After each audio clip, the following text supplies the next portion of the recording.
कल्याणीनगर अपघात प्रकरणामध्ये एक धक्कादायक माहिती समोर आली आहे। अपघातानंतर पोर्शे कार चालवणाऱ्या अल्पवयीन आरोपीचे घेण्यात आलेले रक्ताचे नमुने हे चक्क कचरा पेटीत टाकून देण्यात आल्याचा धक्कादायक खुलासा पुणे पोलीस आयुक्त अमितेश कुमार यांनी केला। अल्पवयीन आरोपीचे ब्लड सॅम्पल बदलण्यात आले।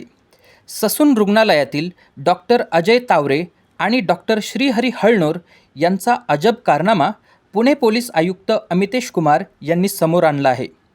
आज पहाटे रक्ताचे नमुने बदलणाऱ्या ससून रुग्णालयातील डॉक्टर अजय तावरे आणि डॉक्टर श्रीहरी हळनोर यांना बेड्या ठोकण्यात आल्या। दरम्यान अपघातानंतर अल्पवयीन आरोपीचे ससून रुग्णालय आणि औंध रुग्णालय अशा 2 ठिकाणी रक्ताचे नमुने घेतले होते।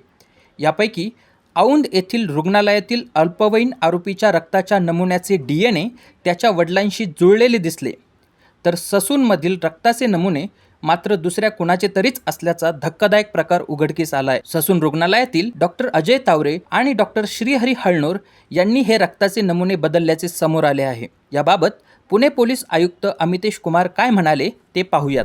या केसमध्ये 120B criminal conspiracy, 467 forgery, 201 destruction of evidence, 213 आणि 214 obtaining gift for destruction of evidence हे कलम काल लावण्यात आलेली आहे। या 304 IPCचे जे culpable homicide not amounting to मर्डरचे केस दाखल झाला होता।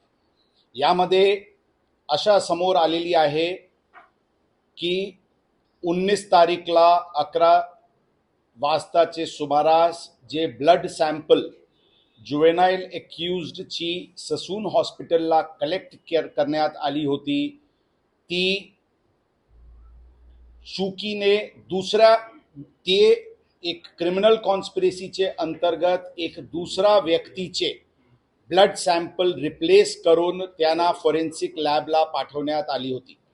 सांगण्याचे उद्देश क्लॅरिफाय करण्याचे दृष्टिकोनातून जे जुवेनाइल एक्यूज्ड होता, जे गाडी चालवत होता, त्यांचे ब्लड सॅम्पल ससून हॉस्पिटलचे डॉक्टरनी घेतली आणि ते डस्टबिनमध्ये फेकली। एका दुसरा व्यक्तीचे ब्लड सॅम्पल काढली, त्याचेवर डॉक्टरनी सील केला की हे जुवेनाइल आरोपीचे नाव लिहून की हे यांचे ब्लड सॅम्पल आहे आणि त्यांना फॉरेन्सिक लॅबला पाठवण्यात आली। ही बाबी अनुषंगाने डॉक्टर जे हे केले ते श्रीहरी हळनोर जे CMO होते, ज्यांनी हे सगळे ब्लड सॅम्पल्स वगैरे घेतले आणि रिप्लेस केले, त्यांना काल ताब्यात घेण्यात आली होती। आणि त्याचे विचारपूस अनुषंगाने डॉक्टर अजय तावरे हे तिथे HOD फॉरेन्सिक मेडिसिनचे आहे, त्यांचे सांगण्यावरून आणि त्यांचे कट अनुषंगाने ही पूर्ण कृत्य करण्यात आलेली आहे। ही बाबी आम्ही आपल्याला यापूर्वी सांगितले होते की ती शंका किंवा ड्यू डिलिजन्सचे दृष्टिकोनातून रात्री एक दुसरा हॉस्पिटल औंधमध्ये जे आहे सरकारी हॉस्पिटल, तिथे जुवेनाइल आरोपीचे एक सेकंड सॅम्पल घेण्यात आली होती। ही सॅम्पल घेण्याची उद्देश DNA मॅचिंगसाठी की जी ससून हॉस्पिटलवरून सॅम्पल गेलेली आहे ती जुवेनाइल एक्यूज्डचीच आहे ही खात्री करण्याचे दृष्टिकोनातून पाठवण्यात आली होती।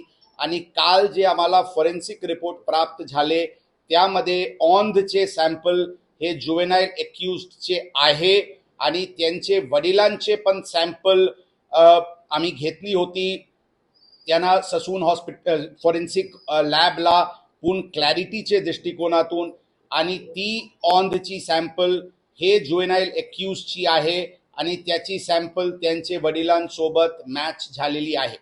परंतु ससून हॉस्पिटलची जी सॅम्पल आहे ते जुवेनाइल एक्यूज्डची मॅच होत नाही, म्हणून हे थर्ड पर्सनची सॅम्पल आहे। हे स्पष्ट फॉरेन्सिक रिपोर्टवरून काल संध्याकाळी झाली होती।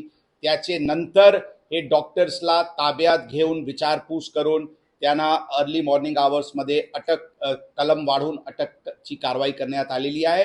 आज त्यांना कोर्टात प्रोड्यूस करून पोलीस कस्टडीचे डिमांड करण्यात येईल आणि यामध्ये कोणाची सॅम्पल होती जे रिप्लेस करण्यात आलेली आहे ते एव्हिडन्सच्या दृष्टिकोनातून आणि पूर्ण ससून हॉस्पिटलचे सीसीटीव्ही DVRs पण आज अर्ली मॉर्निंग आवर्समध्ये ताब्यात घेण्यात आलेली आहे, त्यांचे पण पूर्ण खात्री सुरू आहे. एकंदरीत या 304 जे ॲक्सिडेंट केस आहे त्यामध्ये criminal conspiracy, forgery, obtaining gratification for destruction of evidence ही सर्व कलम लावून 2 डॉक्टर्सला अटक करण्यात, ससून हॉस्पिटलचे 2 डॉक्टर्सला अटक करण्यात आलेली आहे. त्याच्याबद्दल आमच्याकडे भक्कम कायदेशीर टेक्निकल पुरावा आमच्याकडे उपलब्ध आहे. या प्रकरणमध्ये एकूण 3 गुन्हे आतापर्यंत दाखल आहे. फर्स्ट गुन्हा 304 चे होता, ज्यामध्ये आता ही